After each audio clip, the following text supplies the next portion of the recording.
Nous verrons dans un premier temps l'action des produits de compression sur la jambe, puis les différents types de bas, la prise de mesure, l'enfilage et l'entretien des bas, et enfin les raisons de la mauvaise observance. La pression exercée par un dispositif sur une jambe dépend des propriétés du produit, c'est-à-dire les fibres qui le constituent, la taille de la maille et la façon dont il a été tricoté.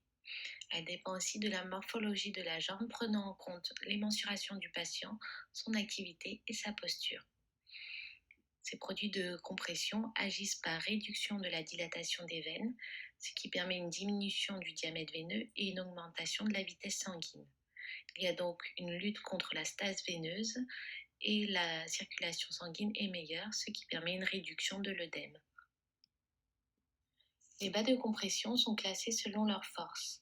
Entre 10 et 15 mm de mercure, on parle de classe 1, entre 15 et 20 mm de mercure, la classe 2, entre 20 et 36 mm de mercure, la classe 3, et supérieure à 36 mm de mercure, la classe 4. Il faut pouvoir délivrer la bonne dose de pression sur la jambe du patient, quelle que soit sa corpulence. La pression dépend des mensurations de la jambe et des caractéristiques mécaniques du produit selon la loi de Laplace, qui dit que la pression P est proportionnelle à la tension T exercée par le tricot et inversement proportionnelle au rayon de la courbure du membre R. La taille impacte la dose de pression reçue par le patient et donc son efficacité. Il faut retenir qu'un produit à la bonne taille est à la fois efficace et bien toléré.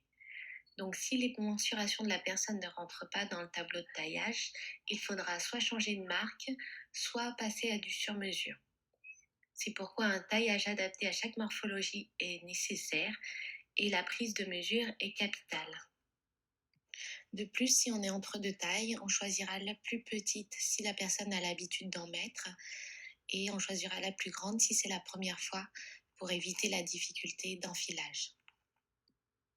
Il existe différents types de bas.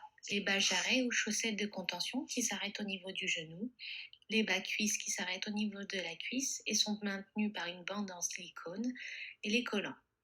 La pression est dégressive. Elle est plus forte au niveau de la cheville et est dégressive tout au long de la jambe en montant. Il existe des bas dits ATE, antithromboemboliques. Cependant, cette appellation n'est étayée par aucune donnée concernant l'efficacité de ces dispositifs sur la survenue d'une embolie pulmonaire. Les bas ATE peuvent donc être remplacés par des bas de classe 2, pieds ouverts, et ils sont prescrits suite à une chirurgie. Ils doivent être portés pendant 7 semaines minimum, durée pendant laquelle persiste le risque thromboembolique. La contre-indication majeure est l'artérite oblitérante des membres inférieurs avec un indice de pression systolique inférieur à 0,6. L'indice de pression systolique est le rapport entre la pression artérielle systolique mesurée à la cheville et la pression artérielle systolique mesurée au bras. En ce qui concerne la prise de mesure, on prendra le tour de cheville là où elle est la plus fine ou 2 doigts au-dessus de la malléole. Pour le tour de mollet, on prendra là où il est le plus fort et le tour de cuisse à peu près 5 cm sous le pli fessier. En ce qui concerne la hauteur, pour les chaussettes, on prendra la mesure du sol à la tubérosité tibiale antérieure ou 3 cm sous le creux poplité. Dans ce cas-là, on mettra le mètre ruban à l'extérieur de la jambe. Pour les bas, on prendra la hauteur du sol jusqu'à l'endroit où la personne veut mettre son bas. Et pour les collants, on prendra la mesure du sol jusqu'à l'entrejambe. Et dans ce cas-là, on mettra le mètre ruban à l'intérieur de la jambe.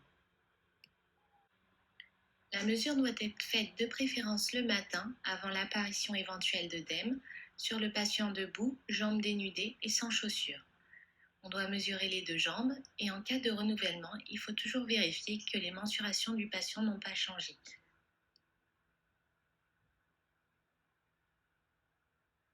Nous allons parler ici de l'enfilage et de l'entretien des bas.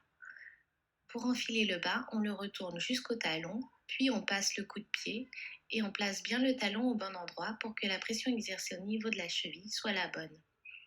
On tire progressivement, puis on lisse s'il y a des plis pour éviter l'effet garrot.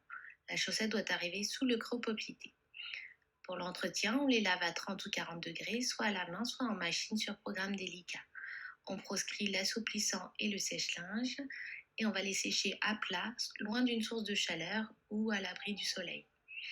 On va les nettoyer bien tous les jours pour que la pression initiale revienne. Nous allons parler ici des raisons de la mauvaise observance. Tout d'abord, il y a l'inconfort. Certaines personnes développent des réactions cutanées. C'est pourquoi il faut toujours conseiller de mettre une crème hydratante sur la jambe le soir après avoir retiré les bas. Si on développe une réaction à la bande en silicone, on peut passer de l'alcool dessus. L'autre raison est la difficulté d'enfilage. C'est pourquoi il est important de bien montrer comment les mettre. On peut aussi changer de matière car certaines sont plus souples que d'autres et n'impactent pas sur la pression exercée. On peut aussi proposer des enfile-bas. Une autre raison est l'esthétisme. C'est pourquoi il faut toujours proposer un large choix de produits de compression en proposant différentes marques. Beaucoup de personnes ne portent pas leurs bas en été car elles pensent que ça tient chaud. Or, la chaleur aggrave les troubles veineux, donc c'est le moment où en fait ils en ont le plus besoin. La principale source de chaleur est la stase veineuse. En la drainant, le bas médical procure un réel soulagement, accompagné d'une sensation de légèreté immédiate. D'ailleurs, des études récentes ont démontré qu'il n'y avait pas d'effet de chaleur supplémentaire lié au port de bas. On peut aussi proposer des textures plus aérées pour l'été, comme par exemple le lin.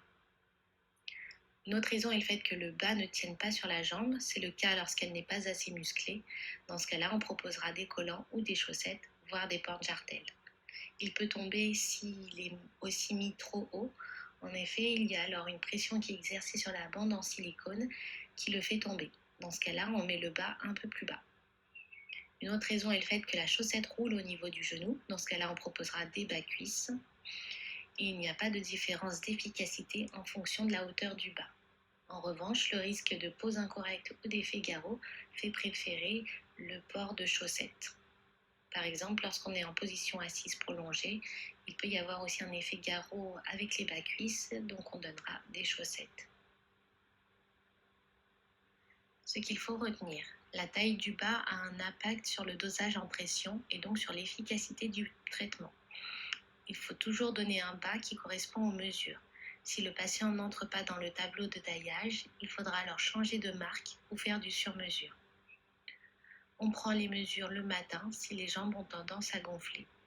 Et enfin, il faudra toujours expliquer aux patients comment les enfiler au risque d'une mauvaise observance.